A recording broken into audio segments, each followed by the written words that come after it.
Hello everyone, welcome to civil step. आज के lecture में हम डिस्कस करेंगे पॉलिटिकल साइंस के जो आपका CUET पेपर 2023 रहा है उसके क्वेश्चंस को हम डिस्कस करने की कोशिश करेंगे। नाउ एज यू नो आपको 50 क्वेश्चंस देखने को मिलते हैं इसमें, और इसमें से आपको अटेम्प्ट करने होते हैं 40 क्वेश्चंस। इन 50 क्वेश्चंस को हम डिस्कस करने की कोशिश करेंगे। एंड अगर हम CUET के पैटर्न की बात करते हैं तो आपको कुछ क्वेश्चंस पैराग्राफ बेस्ड देखने को मिलते हैं। नाउ क्वेश्चन नंबर 41 to 50 आपको यहाँ पर पैराग्राफ बेस्ड देखने को मिलता है, एंड बहुत ही सिंपल होता है। जितने भी आपको क्वेश्चंस देखने को मिलते हैं उसी पैराग्राफ में से होते हैं, राइट। आज आप कोशिश कीजिएगा, आप थीम्स जज कीजिए कि कहाँ से किस प्रकार के क्वेश्चन पूछे गए हैं, right. Let's start the session. आज हम डिस्कस करेंगे आपका PYQ दैट इज 2023, जहां से आपको एक बारी रफ आइडिया लग पाए कि इवेंचुअली आपको क्या क्या प्रिपेयर करना है, right. Let's start the session. सबसे पहला क्वेश्चन देखते हैं। पहला क्वेश्चन है the world trade organization that is WTO was formed in which year. किस साल में WTO आपको फॉर्म होता हुआ दिखता है। Now this particular question is taken from your book 2 which is contemporary world politics। वहां से क्वेश्चन लिया गया है, और जहां पर आपको इंटरनेशनल ऑर्गेनाइजेशंस बनती हुई दिखती हैं, जिसमें आपको प्रोमिनेंट इंटरनेशनल ऑर्गेनाइजेशन देखने को मिलती है यूनाइटेड नेशंस ऑर्गेनाइजेशन। उसके जितने भी आपको पार्ट्स देखने को मिलते हैं WHO, WTO। आपसे पूछा गया है the formation year of world trade organization. आपके ऑप्शंस दी गई थी 1991, 1995, 1999 और इज इट 2000। बहुत ही फैक्चुअल सा क्वेश्चन है। अगर आपने अपनी NCERT को अच्छे से रीड किया है आप इजीली इस क्वेश्चन को अटेम्प्ट कर सकते हैं। आपका आंसर यहां पर बन जाता है that is two 1995। Now basically अगर हम यहां पर बात करते हैं WTO की, ये एक ऑर्गेनाइजेशन से बना है विच इज GATT, ठीक है। That is general agreements on trade and tariff which stands for GATT। अगर 1948 की बात करते हैं तो पहले ये ऑर्गेनाइजेशन बना था, लेकिन 1995 में GATT को ही एक्चुअली में चेंज कर दिया गया विद द नेम WTO। 1995 में आपका फॉर्मेशन होती हुई दिखती है WTO की, right. This is question number 1। Again a very factual question and very easy question. Next question पे मूव करते हैं। क्वेश्चन नंबर 2 ना आपसे ग्लासनोस्ट और प्रेस्टोइका के बारे में पूछा गया है। ना this particular question has been taken again from the contemporary world politics आपकी किताब से, और ये जो पर्टिकुलर टर्मिनोलॉजी है ये लिया गया है कोल्ड वॉर एरा से। आपसे पूछा गया है जब हम ग्लासनोस्ट और प्रेस्टोइका की बात करते हैं तो ये वर्ड्स किसने दिए थे। Was it Lenin, Gorbachev, third Yeltsin, और आपको देखने को मिलता है दैट इज निकिता क्रुश्चेव।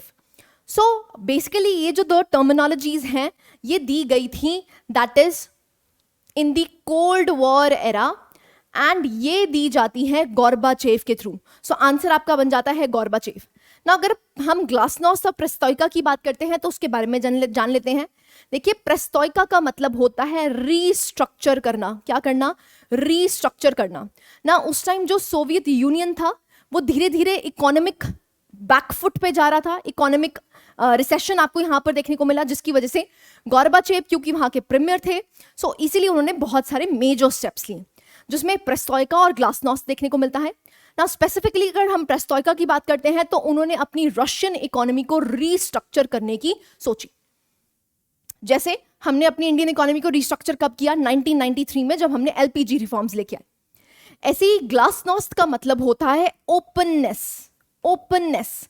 यहां पर इन्होंने अपनी इकोनॉमी को ओपन कर दिया था for the world economy to enter.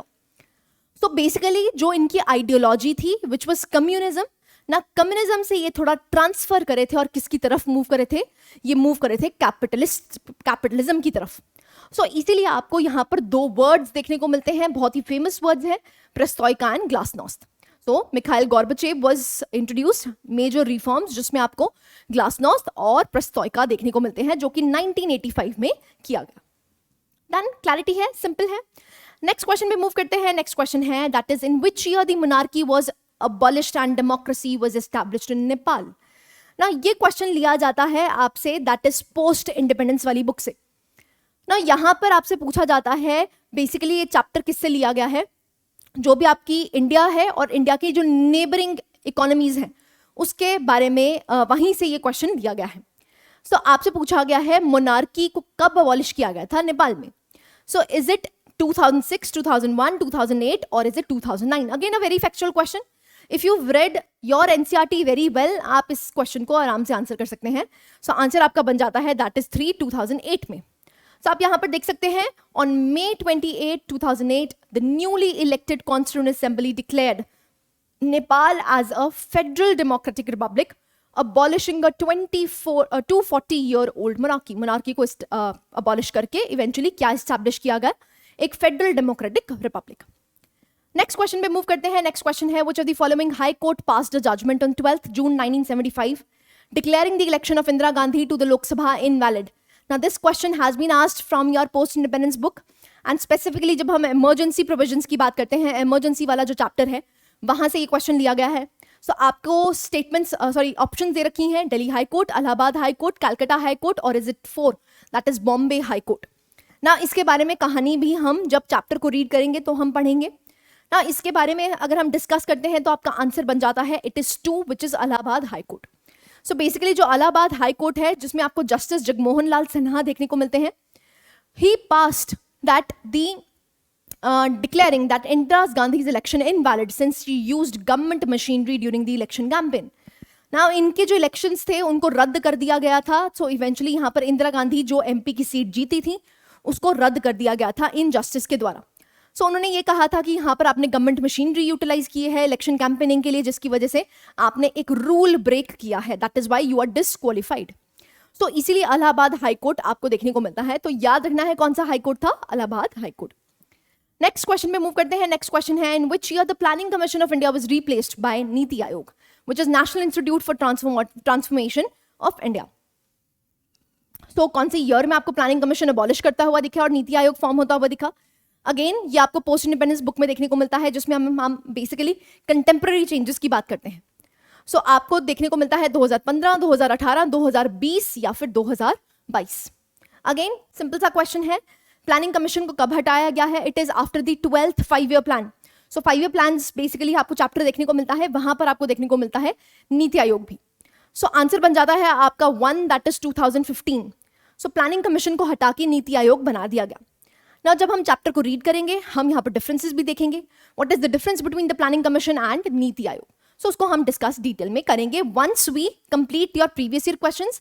Then we would eventually start a marathon जिसमें आपको हर रोज एक चैप्टर देखने को मिलेगा जिसको हम डिटेल में डिस्कस करेंगे और उसके PYQs और जो भी मोस्ट प्रोबेबल क्वेश्चंस हैं उसको भी डिस्कस करने की कोशिश करेंगे.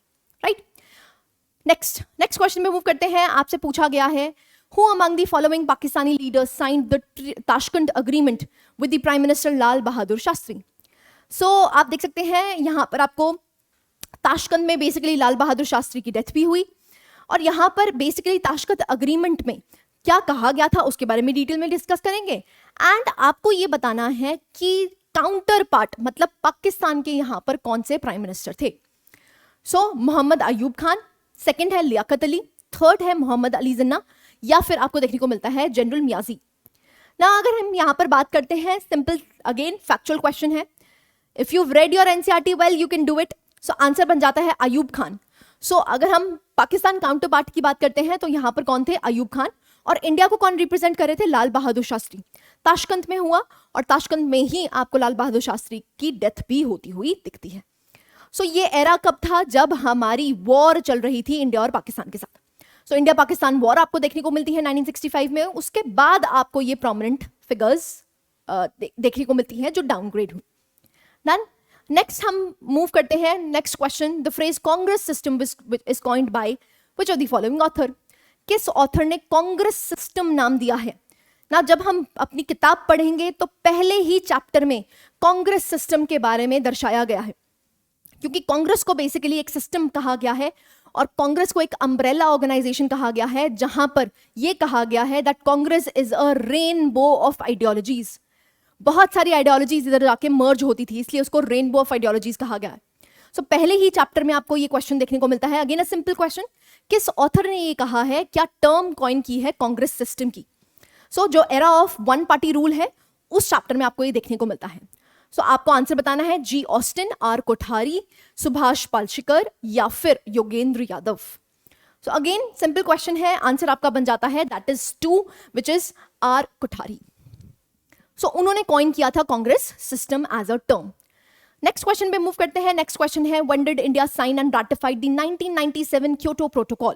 Now again this question has been taken from your second book, जहां पर हम एनवायरमेंटल ऑर्गेनाइजेशंस के बारे में पढ़ते हैं. सो उससे लिया गया है कि अगर हम क्योटो प्रोटोकॉल की बात करते हैं तो आप देख सकते हैं, अगर हम क्योटो प्रोटोकॉल की बात करते हैं तो आपको यहां पर देखने को मिलता है, जब हम बार करते हैं कि हमें जीएचजी एमिशंस को रिड्यूस करना है, तो उसके लिए क्योटो प्रोटोकॉल किया गया था और आपसे पूछा गया है कि इंडिया ने कब इसको रैटिफाई किया है. सो आपके लिए है मई 2002, अगस्त 2002, मार्च 2001 और is May 2001. Again a factual question, answer यहां पर बन जाता है दैट इज अगस्त 2002. सो आप यहां पर देख सकते हैं, अगर हम क्योटो प्रोटोकॉल की बात करते हैं तो एक इंटरनेशनल ऑर्गेनाइजेशन है, एक अग्रीमेंट है जो कि साइन किया गया था अगस्त 2002 में, और ये डेवलप्ड कंट्रीज को एक तरह से टारगेट देता है, बाइंडिंग अथॉरिटीज देता है कि भाई आपको रिड्यूस करने हैं emissions for GHGs. Next question पे मूव करते हैं. नेक्स्ट क्वेश्चन है which article of the Indian constitution deals with the provisions of promotion of international peace and security. Again this question has been taken for your second book that is contemporary world politics. So हमारे DPSPs का part बन जाता है जहां पर यह कहा गया है कि we need to promote international peace and security. So कौन सा आर्टिकल नंबर है? अगेन ये आपने वैसे तो अपनी +1 की किताब में भी पढ़ा होगा जब आपने डीपीएसपीस चैप्टर किए थे. आर्टिकल 48, 49, 50 और is it 51? So as we all know answer बन जाता है आपका आर्टिकल 51. ना अगर आर्टिकल 51 की बात करते हैं तो आप यहां देख सकते हैं, यहां पर डीपीएसपीस में आपको पार्ट देखने को मिलता है, एंड डीपीएसपीस में आपको eventually these rights promote international peace and security and maintain just and honorable relations between the nations. So DPSPs का पार्ट बन जाता है. अगर हम DPSPs की बात करते हैं तो आपको कौन सा पार्ट देखने को मिलता है? पार्ट 4 आपको देखने को मिलता है, जिसके तहत आपको DPSPs देखने को मिलते हैं. डन, क्लैरिटी है. नेक्स्ट क्वेश्चन पे मूव करते हैं. नेक्स्ट क्वेश्चन आपसे पूछा गया है which prime minister of India implemented the recommendations of the Mandal commission. Now again this has been taken from your first book, जहां पर हम पढ़ते हैं कि जो ओबीसीज के लिए या बैकवर्ड क्लासेस के लिए क्या क्या स्टेप्स लिए गए हैं. सो it was the second commission BP Mandal commission. अगर फर्स्ट कमीशन की बात करते हैं जो बैकवर्ड क्लासेस के लिए बनाई गई थी, इट वाज हेडेड बाय काका कलेलकर. याद रखना है, काका कलेलकर कमीशन. और सेकंड कमीशन की अगर बात करते हैं तो बीपी मंडल. सो आपसे पूछा गया है कि उस टाइम प्राइम मिनिस्टर कौन थे जिस दौरान इसको इन रिकमेंडेशंस को इंप्लीमेंट किया गया. अगेन एनसीईआरटी से लिया गया क्वेश्चन है, फैक्चुअल क्वेश्चन है, इजी क्वेश्चन है ना. आपसे पूछा गया है अटल बिहारी वाजपेयी, वीपी सिंह, पीवी नरसिम्हा राव या फिर Manmohan Singh. Again simple question है. सो आंसर आप देख सकते हैं यहां पर बन जाता है वीपी सिंह. सो वीपी सिंह बेसिकली वहां पर प्राइम मिनिस्टर रहे जिसके दौरान इन रिकमेंडेशंस को माना गया और ओबीसीज को रिजर्वेशन दी गई 27% in the educational institutions as well as in the jobs. ठीक है जी, तो 27% आपको रिजर्वेशन देखने को मिलती है. तो it was the VP Singh national front government of 1990 which implemented the recommendations. So जो बीपी मंडल की रिकमेंडेशंस थी उसको मान लिया गया. नेक्स्ट क्वेश्चन पे मूव करते हैं. नेक्स्ट क्वेश्चन है who was the leader of the movement for independent Nagaland. Now again this question has been taken from your first book, जिसमें हम रीजनल एस्पिरेशंस की बात करते हैं और स्पेसिफिकली आपको नॉर्थ ईस्टर्न रीजन की इनस्टेबिलिटी देखने को मिलती है, इंसर्जेंसी देखने को मिलती है ना. आपसे पूछा गया है कौन लीडर थे किसके, इंडिपेंडेंट नागालैंड के. सो काजी लेंदुप दोरजी खांगस्पा लैदांग. अगर हम लालदेंगा की अगर बात करते हैं, थर्ड आपको अनगामी जापू फिजो देखने को मिलते हैं, और या फिर राजीव गांधी. तो अगेन सिंपल है, फैक्चुअल क्वेश्चन है. आंसर आपका यहां पर बन जाता है थर्ड, दैट इज AZ फिजो. ना अगर हम यहां पर बात करते हैं, he led a section of Nagas and declared their independence from India in 1951. So यहां से आपको इंसर्जेंसी बहुत ज्यादा राइज करती हुई दिखती है. Rather we would say secessionist movements आपको देखने को मिलते हैं नॉर्थ ईस्टर्न इंडिया में. ना इंडिया ने इसको कैसे केटर किया, आर्टिकल 371 क्या है, उसके बारे में हम डिटेल में डिस्कस करेंगे when we would read this chapter. Next question में मूव करते हैं. नेक्स्ट क्वेश्चन है, आपसे पूछा गया है USSR that is union of Soviet socialist Republic किस ईयर में कोलैप्स हुआ. अगेन ये कोल्ड वॉर एरा का बात है. सो आप यहां पर बताना है कि यूएसएसआर का फॉल कब आपको देखने को मिलता है, 1990, 1991, 1992 या 1993. अगेन सिंपल क्वेश्चन है, आंसर बन जाता है 1991. सो आपको फॉल ऑफ यूएसएसआर कब देखने को मिलता है, 1991. 15 नेशंस यहां पर स्प्लिट हो गए थे किससे, रशिया से, एंड इवेंचुअली यूएसएसआर का फॉल देखने को मिलता है, और इसके बाद आपको देखने को मिलता है अ यूनिपोलर वर्ल्ड जिसमें यूएसए हेजेमोनिक पावर रिटेन कर लेता है। डन। नेक्स्ट क्वेश्चन पे मूव करते हैं। नेक्स्ट क्वेश्चन है सेकंड जनरल इलेक्शंस कब हुए। So again this is from your first book post independence. सो यहां पर आपको बताना है सेकंड जनरल इलेक्शंस कब हुए, 1952, 54, 57, 62। सो अगर आपको फर्स्ट जनरल इलेक्शंस पता है तो आप इजीली यहां पर सेकंड जनरल इलेक्शंस कर सकते हैं। सो आंसर आपका बन जाता है दैट इज 1957, क्योंकि 1951 टू 52 आपके पहले जनरल इलेक्शंस होते हैं, 5 साल बाद आपको सेकंड जनरल इलेक्शंस देखने को मिलते हैं व्हिच इज 1957। सो इसलिए आंसर क्या बन जाता है 1957। सिंपल क्वेश्चन है। नेक्स्ट क्वेश्चन पे मूव करते हैं। नेक्स्ट आपको देखने को मिलता है, आपसे पूछा गया है फॉर्मेशन ऑफ यू के बारे में। सो जो भी इंटरनेशनल ऑर्गेनाइजेशंस हैं और रीजनल ऑर्गेनाइजेशंस की अगर बात करते हैं तो वहां से आपको ये क्वेश्चंस लिया गया है फ्रॉम योर सेकंड बुक। तो आपसे पूछा गया है कि आज जो आपको यूरोपियन यूनियन देखने को मिलता है उसकी फॉर्मेशन कैसे कैसे हुई है, स्टेप वाइज हुई है, ठीक है। तो आपसे पूछा गया है क्रोनोलॉजिकल वे में आप इसको लगा सकते हैं। The European parliament, the council of Europe, the organisation for economic European economic cooperation, the Europe economic community, and fifth is the European union. आपको बताना है करेक्ट क्रोनोलॉजी क्या है। सो ABDEC, सेकेंड है आपका BACDE, थर्ड है CBDAE, और is it fourth that is CDABE। So again आराम से वीडियो को पॉज कर सकते हैं अगर आप इसको अटेम्प्ट करना चाहते हैं। वैसे ये क्वेश्चन अगर आपने अपनी एनसीईआरटी रीड करी है आप इजीली इसको अटेम्प्ट कर सकते हैं। सो आपका आंसर बन जाता है थर्ड। सो अगर हम थर्ड की बात करते हैं इट इज CBDAE। अगर हम यहां पर बात करते हैं तो आप देख सकते हैं, अगर यहां पर C की बात करते हैं तो 1948 में बना है। So the organisation for European economic cooperation 1948 में बनाया गया, जो कि पहला स्टेप था in the formation of EU। Next आपको देखने को मिलता है 1949। अगर हम 1949 की बात करते हैं तो सेकंड स्टेप था द काउंसिल ऑफ यूरोप, 1949 में बनाया गया। थर्ड स्टेप आपको देखने को मिलता है 1957 which is D।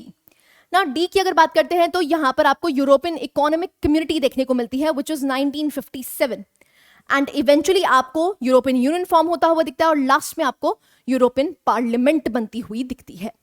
Done. Clarity है, सिंपल है। अगेन क्रोनोलॉजी बेस्ड क्वेश्चंस भी आपसे पूछे गए हैं। नेक्स्ट क्वेश्चन पे मूव करते हैं। नेक्स्ट क्वेश्चन है यूएसए ने पॉलिसी ऑफ कंटेनमेंट किस लिए लागू की थी, किस लिए इंट्रोड्यूस की थी। First Soviet communism, the Berlin crisis, the Korean war, और is it fourth the Cuban missile crisis. Again a very simple question. अगर आपने कोल्ड वॉर एरा को अच्छे से पढ़ा है, the causes behind the cold war, तो आप यहां पर इसको इजिली कर सकते हैं, क्योंकि यहां पर हम कोरियन वॉर के बारे में पढ़ते हैं, हम वियतनाम वॉर के बारे में पढ़ते हैं, हम बर्लिन एयरलिफ्ट के बारे में पढ़ते हैं, एंड इवेंचुअली हम ट्रूमैन डॉक्ट्रिन और मार्शल प्लान के बारे में भी पढ़ते हैं ना। ये चीजें क्या है, जब हम इन चैप्टर्स को पढ़ेंगे हम इसको डिटेल में रीड करेंगे, राइट। सो आपका आंसर यहां पर बन जाता है क्यों यहां पर पॉलिसी ऑफ कंटेनमेंट चलाई थी, सोवियत कम्युनिज्म को कंटेन करने के लिए, ठीक है जी। So it is Soviet communism, answer बन जाता है 1।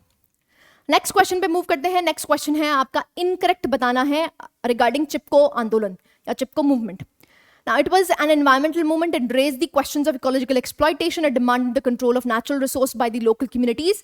D, it was a movement against alcoholism, or it was a movement against caste discrimination. Now ये सभी का क्वेश्चन करेक्ट होना चाहिए, बहुत ही इजी क्वेश्चन है, क्योंकि चिपको आंदोलन के बारे में आप सिर्फ +2 में नहीं रादर 8th क्लास में भी पढ़ते हैं, एनसीईआरटी में दे रखा है। तो आपसे पूछा गया इनकरेक्ट स्टेटमेंट कौन सी है, ध्यान रखना। देखिए आपको ना बहुत ही ध्यान से क्वेश्चंस पढ़ने पड़ेंगे, क्योंकि हर राइट क्वेश्चन के लिए, हर राइट आंसर के लिए आपको 5 मार्क्स मिलते हैं, लेकिन अगर आप इनकरेक्ट आंसर करते हैं तो आपको यहाँ पर नेगेटिव मार्किंग भी देखने को मिलती है -1। सो इसलिए क्वेश्चन बहुत ध्यान से रीड करने हैं, ठीक है। सो आंसर बन जाता है, आप देख सकते हैं, आपको करेक्ट आंसर बताना है। करेक्ट आंसर है इनकरेक्ट के लिए AB, BC, DE या फिर ABC। सो अगेन आंसर बन जाता है आपका that is third, D and E only. अगर D एंड E की बात करते हैं, देखो ये इनकरेक्ट स्टेटमेंट्स हैं, क्योंकि it is not related with Chipko आंदोलन, क्योंकि चिपको आंदोलन तो किसके लिए फेमस है, एनवायरमेंटल प्रोटेक्शन के लिए फेमस है। तो पहली 3 बिल्कुल ठीक हो जाती हैं, लेकिन अगर हम D और E की बात करते हैं, it is not related with alcoholism, it is not related with caste discrimination. Done. Next question पे मूव करते हैं. नेक्स्ट क्वेश्चन आपको देखने को मिलता है सेकंड बैकवर्ड क्लास कमीशन कब बिठाया गया, किसके हेड में आपको बिठाया गया. So it was B B Mandal, Karpoori Thakur, V P Singh, या फिर आपको देखने को मिलता है इंदिरा साहनी. अगेन अभी हम रीड करके हैं, अगर हम first commission, first backward class commission की बात करते हैं तो आपको देखने को मिलता है इट वाज काका कलेलकर कमीशन. इट वाज काका कलेलकर कमीशन. सेकंड की बात करते हैं इट इज बीपी मंडल. इसलिए आंसर क्या हो जाता है, इट इज बीपी मंडल, जिसमें ओबीसीज की रिकमेंडेशंस को मान लिया गया और ओबीसीज को रिजर्वेशन दी गई 27%. ठीक है जी. अगेन सेकंड बुक से लिया गया है, बहुत इजी क्वेश्चन है. नेक्स्ट क्वेश्चन पे मूव करते हैं. Which commission was appointed to inquire into the allegations of abuse of authority during the time of emergency in 1975. So कौन से कमीशन को बिठाया गया था जब हमने नेशनल इमरजेंसी लगाई थी?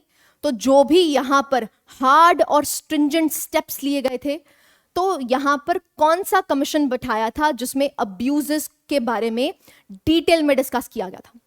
So again emergency related question आपको देखने को मिलता है आपकी फर्स्ट बुक से. सो आंसर यहां पर बन जाता है शाह कमीशन.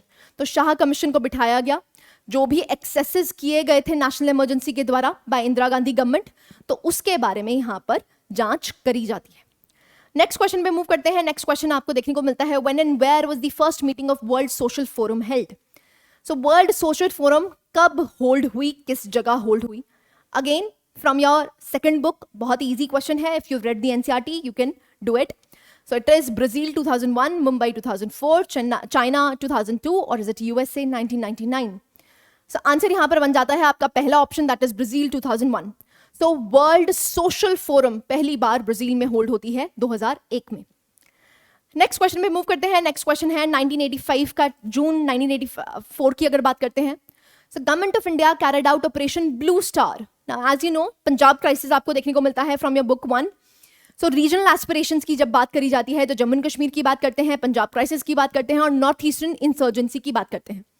सो आपसे पूछा गया है कि जब जून 1984 की बात करते हैं तो जो गवर्नमेंट ऑफ इंडिया थी, उन्होंने कैरी आउट किया था ऑपरेशन ब्लू स्टार. कहां पर किया था वो पूछा गया है.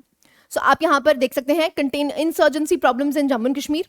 Second, fight against militancy and insurgency in north east India, flush out the militants from the state of Punjab, और is 4 fight against naxalites in west Bengal. So answer easy है, यहां पर बन जाता है that is option 3, to flush out the militants from the state of Punjab. Right? So operation blue star आप देख सकते हैं, जो उस टाइम प्राइम मिनिस्टर रही हैं इंदिरा गांधी, उन्होंने बेसिकली ये ऑपरेशन चलाया था जिसमें मिलिटेंट्स जो हाइड करे हुए थे गोल्डन टेम्पल में, उनको फ्लश आउट किया गया था. नेक्स्ट हम बात करते हैं, that is which report warned that the traditional patterns of economic growth were not sustainable in the long term.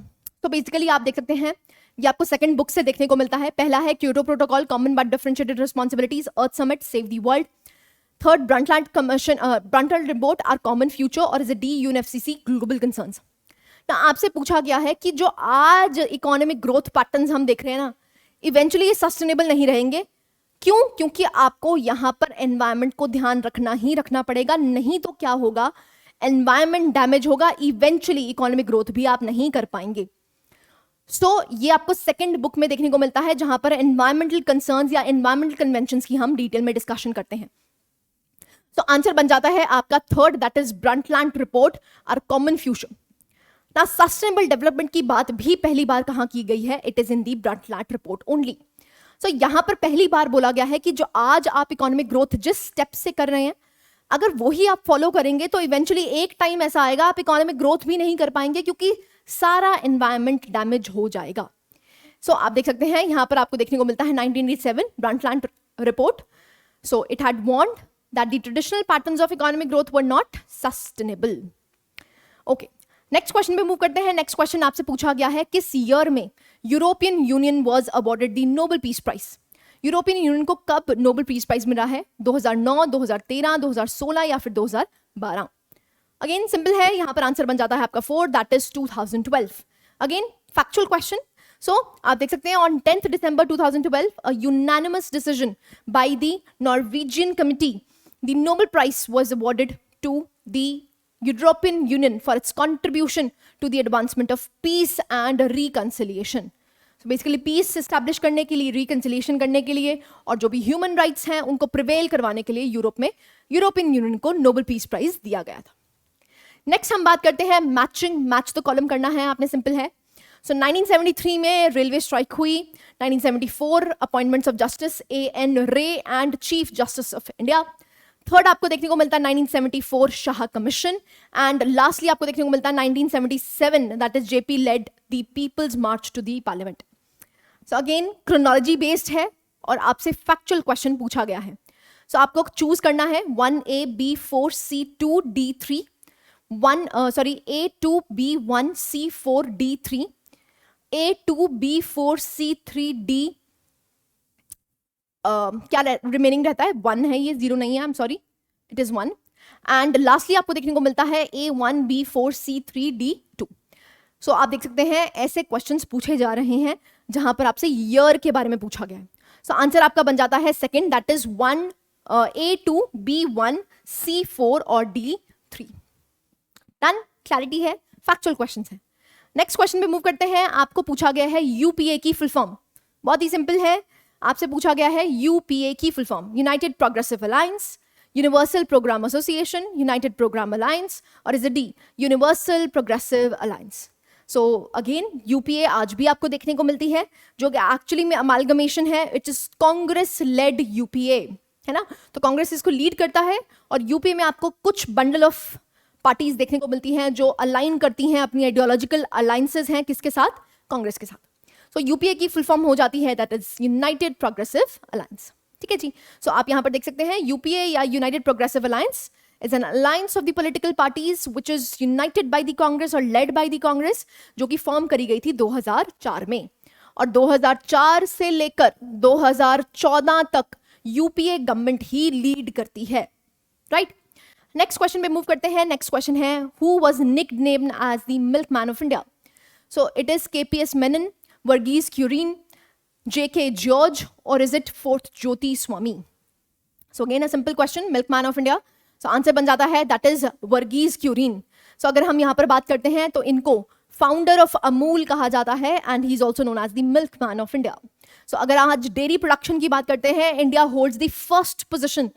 So milk की अगर कैटेगरी की बात करते हैं तो सबसे ज्यादा मिल्क प्रोडक्शन आपको इंडिया में देखने को मिलती है, which is a very progressive thing, right. So आप देख सकते हैं it was Verghese Kurien. Next question की बात करते हैं तो आपको क्रोनोलॉजिकल ऑर्डर बताना है, किस किस की फॉर्मेशन कब हुई। United Nations, NATO, North Atlantic Treaty Organisation, the organisation of economic cooperation and development that is OECD, and the last one is World trade Organisation. So again this is taken from your second book जहां पर हम world organisations की बात करते हैं। सो आपको correct answer बताना है ABCD, BACD, CDBA, और is it DCBA। So formations बतानी है, सिंपल है। अगर हम बात करते हैं यहाँ पर ऑप्शन 1 करेक्ट हो जाता है तो 1945 में आपको यूनाइटेड नेशंस देखने को मिलता है, नेटो आपको 1949 में देखने को मिलता है, OECD की अगर बात करते हैं तो 1961, और WTO की बात करते हैं तो 1995। तो क्रोनोलॉजिकल बेस्ड क्वेश्चंस पूछे जा रहे हैं, बार बार पूछे जा रहे हैं। नेक्स्ट क्वेश्चन की बात करते हैं तो आपसे पूछा गया है which are the correct options given below. The BJP continued to consolidate its position in the elections of 1991 and 1996. The National Front government was supported by Congress in 1989. The United Front government was supported by BJP and the left. The National Front government was supported by the Congress in 1990. So basically जब आपको upheaval देखने को मिलता है 1990s के बाद, तो यहां पर आपसे पूछा गया है कौन सी गवर्नमेंट को सपोर्ट किस गवर्नमेंट ने किया था। अगेन थोड़ा सा कंफ्यूजिंग क्वेश्चन है, लेकिन once you have read the NCERTs well तो आप ये कर सकते हैं। सो आपको चूज करना है कौन कौन से यहाँ पर करेक्ट ऑप्शंस आपको देखने को मिलते हैं, ANC, AND, CND, और इज इट BND। तो सिंपल है, आंसर बन जाता है आपका A and D। तो जो BJP है उन्होंने कंसोलिडेट करी अपनी पावर कब 1991 और 1996 में, और लास्ट आपको देखने को मिलता है जो नेशनल फ्रंट गवर्नमेंट है it was supported by the Congress in 1990 में जो नेशनल फ्रंट है वो एक्चुअली में सपोर्ट करी गई थी कांग्रेस के द्वारा। सो आंसर आपका बन जाता है it is A and D। Next question पे मूव करते हैं। नेक्स्ट क्वेश्चन है क्यूबा किसका अलाय था। As we know Soviet Union का अलाय था। तो आपसे पूछा गया है and received both diplomatic and financial aid from. So किस किस से इन्होंने फाइनेंशियल एड और डिप्लोमेटिक एड मिली है? Fidel Castro, Nikita Khrushchev, F Kennedy और इट्स शी जिनपिंग। ना बहुत ही सिंपल है, शी जिनपिंग तो आज आपको देखने को मिलते हैं, तो ऑब्वियस सी बात है। अगर हम क्यूबा की बात करते हैं तो 1962 में क्यूबन मिसाइल क्राइसिस हुआ था। So this is taken from your world war, so post cold war era. So cold war era में आपको क्यूबन मिसाइल क्राइसिस देखने को मिलता है। तो आपसे पूछा गया है कि इनको सपोर्ट, क्यूबा को सपोर्ट किसने किया था? बहुत ही सिंपल है, इट इज निकिता क्रुश्चेव। जो कि यूएसएसआर के उस टाइम रूलर थे। आप यहाँ पर देख सकते हैं, Cuba was communist state and they got all the diplomatic and military aid from the Soviet Union. तो उस टाइम के प्रीमियर कौन रह चुके हैं? It is Nikita Khrushchev. Next हम बात करते हैं, Nizam of Hyderabad had a paramilitary force which was known as, क्या नाम से जानी गई? ना निजाम ऑफ हैदराबाद की बात करते हैं तो अगेन आप जब पहली किताब पढ़ते हैं अपनी, तो पहली किताब में ही आपको देखने को मिलता है कि वहां पर लिखा गया था कि क्या स्ट्रगल्स आपको करनी पड़ी हमें अपने इंडिया को यूनाइट करने के लिए। आपसे वहां पर पूछा गया है निजाम ऑफ हैदराबाद की मिलिट्री पैरामिलिट्री फोर्स का नाम क्या था? रजाकर्स, सिपाही, पुलिस या फिर कल्ब? बहुत ईजी है, रजाकर्स। ठीक है, तो आप देख सकते हैं जो रजाकर्स हैं वो बेसिकली पैरामिलिट्री वॉलंटियर्स थे, जो कि एक्चुअली में जो nationalist party in Hyderabad state थी under the British Raj, they had and they also worked for the Nizam. Next हम बात करते हैं, that is which of the following movement was fought against alcoholism in Andhra Pradesh. जब हम सोशल मूवमेंट्स की बात करते हैं, एनवायरमेंटल मूवमेंट्स की बात करते हैं, it is very prominent. Andhra Pradesh में आपको देखने को मिलता है एक movement which was led against alcoholism. आपसे पूछा गया apartheid, anti arrack movement, Narmada Bachao Andolan या फिर दलित मूवमेंट। बहुत ही सिंपल है, आप एलिमिनेशन से भी आंसर ले सकते हैं। अपार्थीड तो रेशियल डिस्क्रिमिनेशन के लिए था, नर्मदा बचाओ की अगर बात करते हैं तो एनवायरमेंटल के लिए था, अगर दलित मूवमेंट की बात करते हैं तो कास्ट डिस्क्रिमिनेशन के लिए था। तो बचा हुआ कौन सा है? Anti arrack movement. आप यहां पर देख सकते हैं, the anti arrack movement became one of the biggest agitations against alcoholism. Right, illicit liquor जो बनती थी स्टेट में, उसके अगेंस्ट यहां पर लाया गई थी ये वाली पर्टिकुलर मूवमेंट। नेक्स्ट हम बात करते हैं, नेक्स्ट आपको देखने को मिलता है which constitutional amendment act was passed during emergency provisions.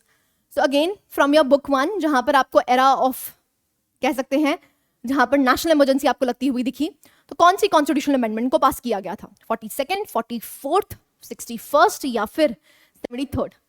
इसके बारे में आप वैसे भी +1 में भी रीड कर चुके हैं। तो आंसर आपका बन जाता है 42nd अमेंडमेंट। तो 42nd अमेंडमेंट को मिनी कॉन्स्टिट्यूशन भी कहा जाता है, क्योंकि यहां पर मेजर चेंजेस किए गए थे। राइट, नेक्स्ट क्वेश्चन पे मूव करते हैं। नेक्स्ट क्वेश्चन है, in which year India first tested a nuclear device?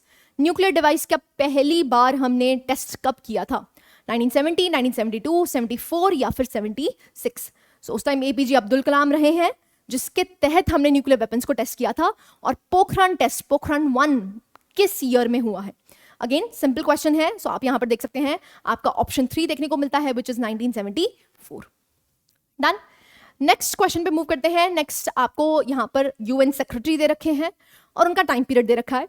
Again ये क्वेश्चन आपको बुक 2 में से देखने को मिलता है, कंटेम्प्रेरी पॉलिटिक्स, जिसमें हम इंटरनेशनल ऑर्गेनाइजेशंस की बात करते हैं। बैन की moon 1946-52, Bostrus Ghali, it is 2017 to present. Antonio Guterres 2007-2016 and Tirgev Lai, which is 1992 to 1996. आपको करेक्ट ऑप्शंस मैच करनी है। A4B3C1D2, A1B4C3D2, A3B4C2D1, or is it fourth, that is A2B1C4, और is it D3? Again बहुत ही factual question है जो पूछा गया है। आंसर आपका बन जाता है ऑप्शन 3। क्या बन जाता है? ऑप्शन 3। ठीक है जी, अगेन मैच कर सकते हैं, बहुत ईजी है। नेक्स्ट पे मूव करते हैं। नेक्स्ट क्वेश्चन है आपसे, who was the president of USA during 9/11? जब टेररिस्ट अटैक किया गया था यूएसए पे, तो उस टाइम प्रेसिडेंट कौन थे? George W.H. Bush, William Jefferson, third George W. Bush, और is it D, that is fourth Barack Obama? Again बहुत ही सिंपल है, 9/11 जब अटैक हुआ तो कौन थे? It was option 3, that is George W. Bush. Right, next question पे मूव करते हैं। नेक्स्ट क्वेश्चन है, which of the following is not true about the non-traditional security? Again, this question has been taken from book 2, जहां पर traditional security threats के बारे में पूछा गया है और कंटेम्प्रेरी सिक्योरिटी थ्रेट्स क्या हैं उसके बारे में पूछा गया है. नाउ आपसे पूछा गया है non traditional notion of security goes beyond the military threats. Second है non traditional views on security have been called the human security और the global security. Non-traditional conceptions of security are principally concerned with the use or threat of use of military force. And fourth, non-traditional notions of security questions the traditional aspects of the security. So answer बन जाता है आपका third option is correct, which is non-traditional conceptions of security are principally concerned with the use of views or threat or use of military force. जहां पर आपको एक threat feel होता है कि शायद यहां पर क्या हो सकता है, मिलिट्री यूज हो सकता है, उसको कहा जाता है क्योंकि आपसे पूछा गया है नॉट ट्रू. ठीक है. सो जैसे अगर हम ग्लोबल पॉवर्टी की बात करते हैं ना, ये क्या है? It is a non traditional security threat. अगर हम बात करते हैं इकोनॉमी डाउनग्रेड हो रही है, वो भी क्या है? Non traditional security threat. So इन चारों ऑप्शंस में से आपको बताना था कौन सा करेक्ट नहीं है, तो दिस इज नॉट करेक्ट. ठीक है. तो सी आपका आंसर हो जाता है, it is not correct. Next question पे मूव करते हैं. नेक्स्ट क्वेश्चन आपसे पूछा गया है after the demise of president Zakir Hussain in 1969 the syndicate managed to nominate an Indira Gandhi encouraged for the contest of the president post. So basically जब president का demise होता है जाकिर हुसैन का, तो जो सिंडिकेट है उन्होंने मैनेज किया to nominate and Indira Gandhi encouraged. किसको इनकरेज किया कि आप प्रेसिडेंटशिप की पोस्ट को लड़े? So N Sanjiva Reddy, V V Giri, Karpoori Thakur, V V Giri, N Sanjiva Reddy, Morarji Desai, और is it fourth K Kamaraj, S निजलंगी. अगेन आंसर बन जाता है आपका that is one, N Sanjiva Reddy और वीवी गिरी. नाउ इसके बारे में हम डिटेल में पढ़ेंगे जब आपको देखने को मिलता है इमरजेंसी प्रोविजंस.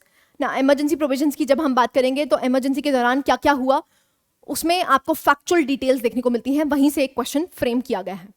तो 1969 में after the death of the president Zakir Hussain, so यहाँ पर जो सिंडिकेट ग्रुप है उन्होंने नॉमिनेट किया एन संजीवा रेड्डी को एज द ऑफिशियल कैंडिडेट, लेकिन इंदिरा गांधी ने किसको सपोर्ट किया? वीवी गिरी को. ठीक है. तो यहां पर आपको देखने को मिलता है कांग्रेस में ही इंटरनल स्प्लिट देखने को मिलता है. डन. ओके. नेक्स्ट हम बात करते हैं, that is again you have to match the list. Operation infinite reach, first Gulf War, operation Iraqi freedom और आपको ऑपरेशन इंड्योरिंग फ्रीडम देखने को मिलता है. तो आपको बेसिकली यहां पर मैच करना है लिस्ट 2 से. सो आपके पास ऑप्शंस हैं A1, B2, C3, D4, A4, B3, C2, D1, third A4, B3, C1, D2, और is it fourth A1, B2, C4, D3. Again answer देख लेते हैं. आंसर बन जाता है आपका 2, that is A4, B3. So A4, B3. सो अगर हम यहाँ पर फर्स्ट गल्फ वॉर की बात करते हैं तो आप देख सकते हैं liberation of Kuwait. And again अगर हम ऑपरेशन इन्फानाइट रीच की बात करते हैं तो आपको देखने को मिलता है missile strikes on the al Qaeda terrorist in Sudan. So जो भी अलकायदा के टेररिस्ट थे सुडान में, उनको बम्बार्ड किया गया था, तो it was operation infinite reach. Again this question has been taken from your second book, जहां पर आपको सिक्योरिटी थ्रेट्स की बात करी गई है और जहां पर आपको यूएस की इंटरवेंशन देखने को मिलती है. ना अगेन सी की अगर बात करते हैं ऑपरेशन इराकी फ्रीडम, तो आपको देखने को मिलता है weapons of mass destruction. And lastly अगर हम एंड्योरिंग फ्रीडम की बात करते हैं तो it was global war on terror. So 9/11 का जब अटैक हुआ था उसके बाद आपको देखने को मिलता है यहाँ पर एक आप कह सकते हैं ऑपरेशन लॉन्च किया गया, that is enduring freedom. Done. Okay. Next question पे मूव करते हैं. नेक्स्ट क्वेश्चन है, आपसे पूछा गया है who said these words? Tomorrow we shall be free from the slavery of British dominations, but at midnight India will be partitioned. Tomorrow will thus be a day of rejoicing as well as mourning. Was it Jawaharlal Nehru, Dr. Rajendra Prasad, Mahatma Gandhi, or is it Lal Bahadur Shastri? So this question has been taken from your first book, पहली किताब से लिया गया है, जहां पर हम era की बात करते हैं, एक पीरियड की बात करते हैं जब पार्टीशन हुआ. तो आंसर देख लेते हैं. आंसर बन जाता है इट वाज महात्मा गांधी, क्योंकि यहां पर कहा गया पार्टीशन तो होगा लेकिन हमारे लिए एक तरह से रीजॉइसिंग का डे भी है क्योंकि हम इंडिपेंडेंस डे मनाएंगे, एंड इवेंचुअली एक मॉर्निंग का डे भी है क्योंकि हमारा जो देश है वो बंटवारा हो गया, डिवाइड हो गया. ठीक है. तो इसलिए ये वर्ड्स कहे गए थे महात्मा गांधी के द्वारा. डन. नेक्स्ट क्वेश्चन में मूव करते हैं. नेक्स्ट क्वेश्चन आपको देखने को मिलता है choose the correct timeline. Timeline correct आपको देखनी है. Sri Lanka gained independence, Afghanistan joined the SAARC, India and Pakistan signed the Shimla Agreement, Kargil conflict between India and Pakistan. So again आपको यहाँ पर क्रोनोलॉजी सेट करनी है. ACDB, ADBC, ABCD और BACD। Again factual question है, देखो क्रोनोलॉजी बेस्ड कितने questions पूछे गए हैं, राइट। सो अगेन क्रोनोलॉजी पे क्वेश्चंस पूछे जा सकते हैं। सो हम देख लेते हैं, यहाँ पर ऑप्शन आपका 1 करेक्ट हो जाता है, दैट इज ACDB। तो अगर हम यहाँ पर बात करते हैं श्रीलंका कब गेन करता है इंडिपेंडेंस, 1948। ऐसे ही अगर हम India Pakistan signed Shimla agreement 1972, as we all know. Next अगर हम बात करते हैं कारगिल कॉन्फ्लिक्ट 1999 में हुआ है, सभी को पता है। एंड अगर हम यहाँ पर बात करते हैं जो पाकिस्तान है, सॉरी अफगानिस्तान है, उसने सार्क को कब ज्वाइन किया, इट वाज 2007। सो लास्ट में आपको देखने को मिलता है अफगानिस्तान ने ज्वाइन किया सार्क को। डन। नेक्स्ट क्वेश्चन पे मूव करते हैं। नेक्स्ट क्वेश्चन अगेन आपसे मैच द कॉलम में है। श्यामा प्रसाद मुखर्जी, KM मुंशी, जयप्रकाश नारायण, जवाहरलाल नेहरू किस पार्टी से ये बिलोंग करते थे, वो पूछा गया है। सो A2, B4, C1, D3, A1, B2, C3, D4, A3, B1, C4, D2 and last one is A4, B3, C2 और D1। सो आंसर देख लेते हैं, आंसर बन जाता है आपका 1। सो अगर हम श्यामा प्रसाद मुखर्जी की बात करते हैं तो आपको देखने को मिलता है इट वाज भारतीय जनसंघ। KM मुंशी की अगर बात करते हैं तो आप यहां पर देख सकते हैं इट वाज स्वतंत्र पार्टी। नेक्स्ट अगर हम बात करते हैं जयप्रकाश नारायण की तो आपको देखने को मिलता है सोशलिस्ट पार्टी। और जवाहरलाल नेहरू की बात करते हैं as we all know Indian National Congress. ठीक है, सो अगेन सिंपल है, लीडर्स पूछा गया है और उनकी पार्टीज पूछी गई। नेक्स्ट हम बात करते हैं, अच्छा दीज वर द क्वेश्चंस। देखिए अब जो आपके क्वेश्चंस यहाँ पर रिमेनिंग है वो है पैराग्राफ बेस्ड ना। बेसिकली क्या है, एक पेज जितना पैराग्राफ दिया जाता है again from the NCERT itself. NCERT से ही वो पैराग्राफ दिया जाता है और वो पैराग्राफ के रिगार्डिंग आपसे 4 या 5 क्वेश्चंस पूछे जाते हैं। सो क्वेश्चन नंबर 41 से लेकर क्वेश्चन नंबर 50 जो आपको देखने को मिलते हैं, ये 10 क्वेश्चंस आपको देखने को मिलते हैं विच इज पैराग्राफ बेस्ड। अब पैराग्राफ में ही आंसर है, you have to read the paragraph and you have to answer those questions which is very easy. किसी को भी वो क्वेश्चंस नहीं छोड़ने चाहिए क्योंकि वो उनके जो आंसर्स हैं वो पैराग्राफ में ही है and eventually you have read that क्योंकि वो एनसीईआरटी से ही लिए गए, राइट। सो वो वाले क्वेश्चंस आप खुद अटेम्प्ट कर सकते हैं क्योंकि बहुत ही सिंपल है, पैराग्राफ को पढ़ना है एंड इवेंचुअली आंसर्स देने हैं, राइट। सो हमने यहां पर जो डिस्कस किया है तो आप देख सकते हैं क्वेश्चन नंबर 1 से लेकर क्वेश्चन नंबर 40 तक देखे हैं, जिसमें हम समराइज ये कर सकते हैं कि अगर आपने एनसीईआरटीज को अच्छे से रीड किया है, आपने फैक्चुअल इंफॉर्मेशन को गैदर किया है, आप इजीली सारे क्वेश्चंस कर सकते हैं। कुछ ही क्वेश्चंस आपको टफ देखने को मिलते हैं बट बाकी आपको मॉडरेट क्वेश्चंस देखने को मिलते हैं। So if you read your NCERT very well, आप ये क्वेश्चंस को अटेम्प्ट कर सकते हैं। So this was it from my side. I hope you like the session. Thank you very much.